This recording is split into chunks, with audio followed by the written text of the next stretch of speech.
Department official who resigned the State Department over his opposition to the war. Jon Soltz, co-founder and chairman of VoteVets.org, served in the Iraq War, trained soldiers for both Iraq and Afghanistan, as well as serving in Kosovo. Also with us, military strategist Dan Gore, vice president of the Lexington Institute, a public policy research organization. He says whatever number of troops the president ends up sending, he should double it. Dan, I'll begin with you. How do you see this potential quagmire, and why is a troop escalation the right solution for you? Because without security, without being able to address in a military sense, in a policing sense, a lot of these security issues, you're going to go nowhere. It's going to take time to root out corruption. It is going to take a real effort to teach Karzai and his people how to do business in a more normal way. It is going to take even longer to build even the semblance of an economy in Afghanistan. But if you don't have the security in order to have the space to do that, you've got nothing. Yeah, I guess the argument or the concern has been, in an effort to achieve that aspect of nation building in Afghanistan, that is not a worthy use of our children or our tax dollars. In other words, if 8 years ago when we invaded Afghanistan, we wanted to prove to the Taliban that we were not going to let them harbor terrorist cells who would organize attacks against America, 8 years later, it seems we've proven the point. We are willing to go to war to protect our country, but have we now obliged ourselves to build a country that so many have tried to build and have not been able to do, going through the history of time, most recently in the 80s with Russia? Well, Russia was less trying to build a country than prop up a government. And if that's what we're reduced to because of the problems with the Karzai government, then yeah, then it's too late and it's not worth doing it.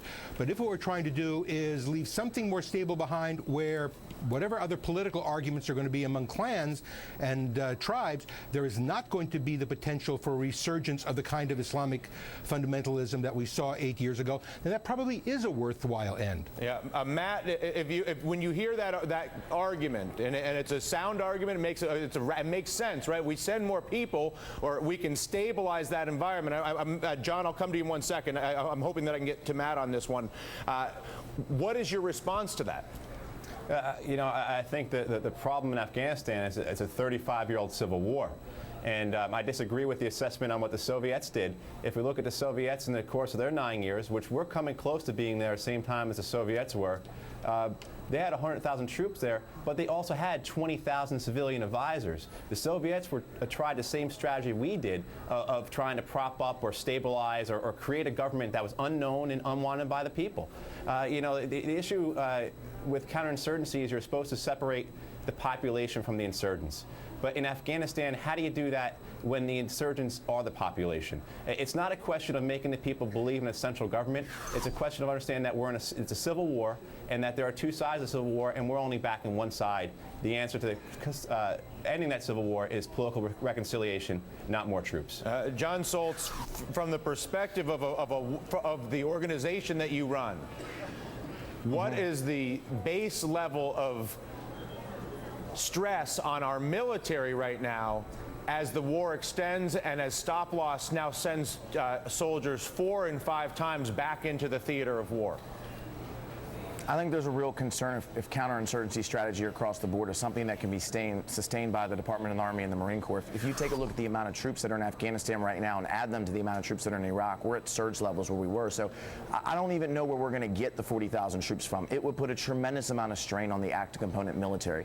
This is the first time we have not drastically increased the size of the Army during a time of war in the history of our country. It's an all-volunteer force, so it's a huge strain. And you're asking more of the military, the most proficient part of our federal government. And when I hear, these academic arguments from the other panelists, it gives me grave concern, because the one part of this mission we know will work is if you put those troops in the ground, they'll calm violence. But there's no guarantee at all that any of these other things that need to happen, like an interagency process in our government, will work, like the Pakistanis will play, like Karzai will become less corrupt. So why are we always asking sacrifice from the men and women who fight for our country 3 and 4 times when there's no guarantee this plan could ever work? It strikes me, and this is my own opinion, I look at this, it's the smallest percentage of the U.S. population ever serving in the active military right now, and we call it an all-volunteer army, and yet we send the same soldier over an 8-year war in Afghanistan 4 or 5 times back into that theater of war, and it's strikes me that that is a politically convenient policy to avoid having to institute a draft, let alone conversation of universal service. And as long as as long as the smallest percentage possible has to deal with the reality of shooting at people and being shot at, it's much easier for everybody, from the media to academics to politicians, to send more troops. The hugest challenge that our soldiers face when they come home, and our Marines and anyone who's been in combat, is the disassociation they feel with their peer group. It's what leads to a lot of the PTSD. And so when you have this small percentage and you're 25 or you're 26 and you come home, how do you relate to basically the 99% of society that hasn't been there? This is the smallest percentage that's ever served in a war. There's 500,000 troops today basically in the Army. That's how many we had for 1 year in Vietnam.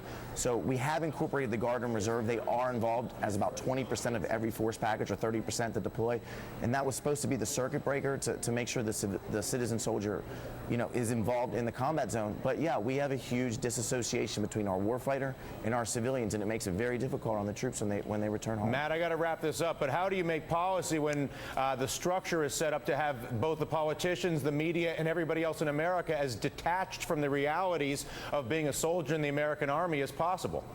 Yeah, I couldn't agree with John more. The stress on our troops, and as a guy who's been there and everything else, and has suffered some of the things he spoke about, it's a real concern. And this leads into a larger question for us as a nation. Besides the fact that, what are our priorities in Afghanistan? What are we really getting out of our young men and women dying over there? Are we making America safer? Is this really defeating al-Qaeda? It's not. But the larger philosophical question the president has to ask, and we as a nation have to ask, is, do we want our young men and women dying to support a corrupt and illegitimate kleptocracy like the Karzai government?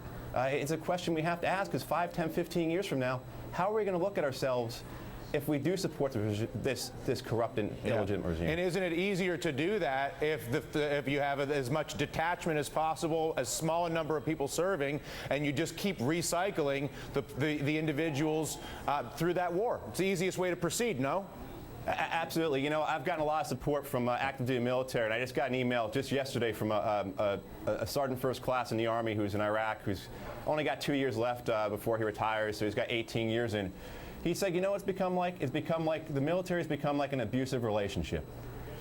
They tell you, i.e. the politicians, how much they love you, but they continue just to jerk you around and beat you up. Yeah. And I found that very striking, how simple he put that, but how accurate it is. Yeah, and I think more and more of us are feeling and seeing more and more of that as we acquire more and more information. And I think that there's an obligation for the rest of us, most notably the media, because of the privilege of the voice we're given, to at the very least make all the facts known and force the politicians to own up to those facts when they make these decisions. Gentlemen, I thank all three of you for the conversation.